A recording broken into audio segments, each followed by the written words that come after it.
Sometimes people encounter something in their lives that truly resonates with them. Something that stays with them, and maybe even starts to shape them. For me, that something is Final Fantasy. But what makes these games so special? In the hopes of answering that question, I created this video series to take an in-depth look at each of Final Fantasy's numbered installments. I'm the Thief of Crystals, and this is the magic of Final Fantasy.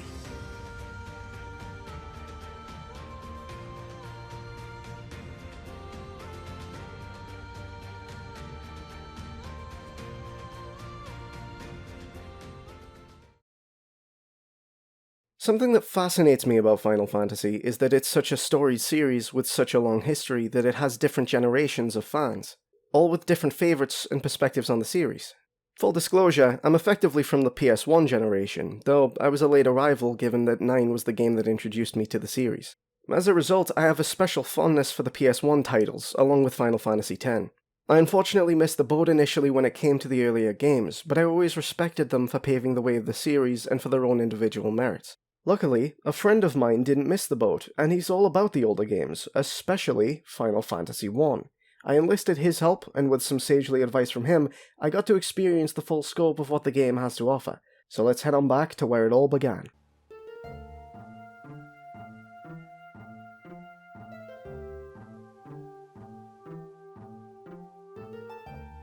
Final Fantasy I didn't have a blueprint to work with. Nobody knew what the heck a Final Fantasy was yet, and terms like Chocobo or Moogle didn't mean anything. But for a series that had just begun, Final Fantasy I comes out with a pretty strong start. This is some classic fairy tale stuff. You're a group of heroes off to save a princess from a villain. Sure, it sounds cliche now, but it works. Final Fantasy as a series has always made good use of existing tropes without worrying too much about reinventing the formula. The later games especially concern themselves primarily with telling a good story as opposed to a completely original, groundbreaking, or subversive one, and it's nice to see a hint of that trait present even in the very first entry. Given that it's the first in the series, I'd say it's easiest to see the parallels with stuff like Dungeons and Dragons in this entry, and I really like that about the game. As someone who got into D&D a couple of years back, Final Fantasy I feels sort of like the diverging point between that and what the series would eventually become. You can see elements of both shining through, and it's just really fun to learn about the roots of the games, to recognise where the inspiration for such an iconic series came from. One of my favourite features in the version I played was the Bestiary, effectively a gallery where you can look through all the enemies you've faced so far, and it even plays the specific music that played when you fought them. It's just cool to cycle through all these different creatures, many of which return in later games. There are a lot of different versions of this game now. I personally prefer the GBA version because that's the one I did actually have the chance to play around with when I was younger, but just about any choice is solid depending on your preference. Right off the bat, things are rather different to most Final Fantasy games that follow after, as you're given full control over a selection of classes that make up your party. And I mean full control. You want to have 4 thieves? You can do that. I probably wouldn't recommend it, but you can do that. There's something about this whole process that really makes the first entry stand out among the rest. The classes you can select are also iconic. It's easy to see why their designs persisted throughout the series, the mages especially. Once you've got your team picked out, you'll want to get them equipped with weapons, armor, spells, and items, and for some reason I always liked this aspect of the game, seeing what different things I can buy for the new classes and checking for better spells and weapons over the course of the adventure. Hello, potion seller. I am going into battle, and I want your strongest potions. My potions are too strong for you, traveller. 500 gil for 1 Phoenix down? I'm sorry, I thought I was the one who robbed people. You kind of make your own adventures in this game. And I'm not talking about that lame, empty sandbox thing where you have nothing to do and are expected to make your own fun. I'm talking about the rush you get from deciding to take on ogres outside Provoca despite being too weak for that, but hey, what do you know, you literally just doubled your money. This game has a surprising energy given how little it had to work with back in the day. It's just so damn colourful.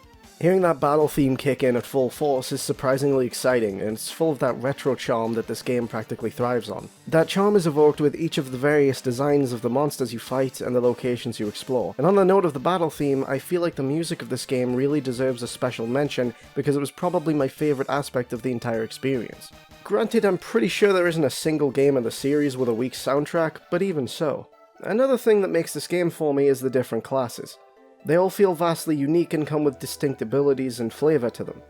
Warriors can equip the largest variety of weapons and armor, plus they have amazing defense. Black mages have access to your standard black magic, white mages have access to white magic, and red mages can do all of those things, but not as good. Monk just kind of asks the question, but what if I could, punch the dragon. And Thief is the best class because Thief is the bomb, and I am definitely not biased. Also, they don't wear pants for some reason. Thing is, you kinda gotta babysit them at first, because everyone attacks the Thief. Why? Just leave me alone.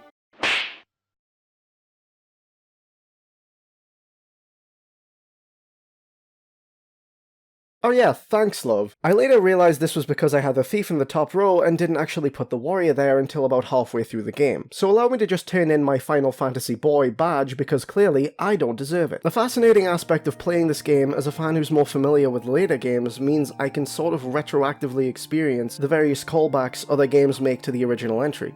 The Gulag Volcano theme is one of my favourites in Final Fantasy IX's soundtrack, so stepping into Mount Gulag and immediately recognising the original theme it was based on felt really awesome. It made me realise how far back a lot of the inspiration for these games does go, and how much influence the first title would have upon the numerous sequels to follow it. Now interestingly, while I was playing this game, I began to realise that there is a bit of a disconnect that comes into play for me personally. To me, Final Fantasy will always be defined as a story-driven series. This is most definitely a result of when I decided to jump into the series. While many fans of RPGs see ability progression as the driving incentive of these games, I've sort of come to see story progression as the ultimate reward for overcoming the various challenges the game throws at me in the form of relentless enemies or grueling boss fights. If I don't have that payoff, I tend to feel like something's missing. While Final Fantasy I does indeed have a story, and honestly it is a touch deeper than one might expect, I'm not going to truly connect with any of my party members along the way. I won't discover in-depth backstories or encounter much in the way of emotional twists or turns. This much is obvious, you know what you're getting into with a game that dates so far back. But even so, I actually found it difficult to continue playing at times because it simply didn't feel hugely rewarding, and I struggled to stay engaged as a result. It should be noted, however, that this isn't an inherent flaw of the game itself, it's just sort of the result of the series growing into something more over the years, embracing the advancements that came along to tell one magical tale after another. It's also important to keep in mind, if you aren't particularly familiar with classic RPGs, but you are accustomed to newer ones, you may have some difficulty adjusting to certain aspects, most notable of which being the double-edged sword of the design philosophy behind the gameplay, which is freedom. Freedom, I've come to find, is a very divisive aspect of games as a whole.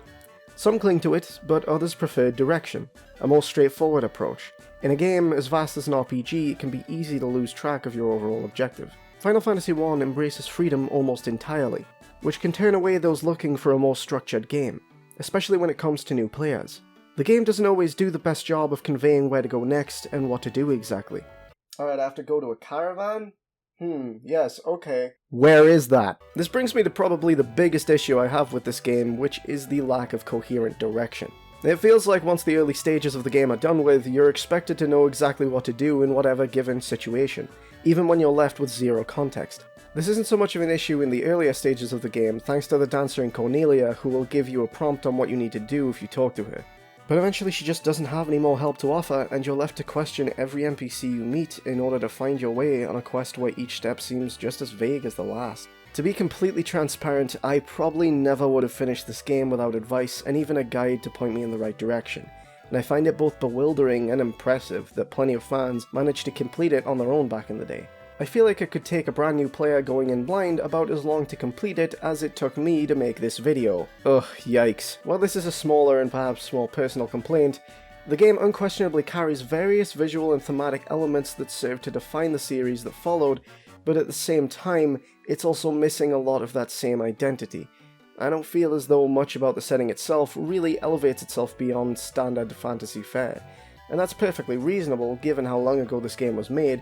It just means that it simply isn't a hugely memorable experience for me. But that's not to say the game is without merit, and you may find yourself instead sharing my friend's perspective and genuinely enjoy the broad scope the adventure has to offer. Despite my issues, I can see why someone would enjoy just wandering around until they found something. There's this inherent excitement that comes with exploring and finding things on your own, something many RPGs these days can end up shying away from. You're often rewarded for exploration, but daring to do so can be dangerous, and there's a surprising amount of treasure and the like tucked away throughout the world in all kinds of places. It's all about how you immerse yourself. If your attachment to a game is based upon story and narrative, you may not get very much out of this one, but if you're all about the adventure itself and don't mind doing some digging to decipher what your next step is, you could easily enjoy your time here. Quirks aside, Final Fantasy I is an experience that isn't cheapened by its age. If anything, it's made more interesting as a result. So, if like me, you're a fan of the later games and want to at least discover the roots of the series, there's no better time than the present.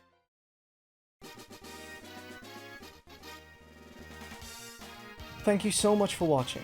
If you'd be interested in seeing more content like this, please consider supporting me on Patreon. For updates and news about my channel, feel free to subscribe and follow me on Twitter. Links to both can be found in the description below. Have a great day, and I'll catch you next time.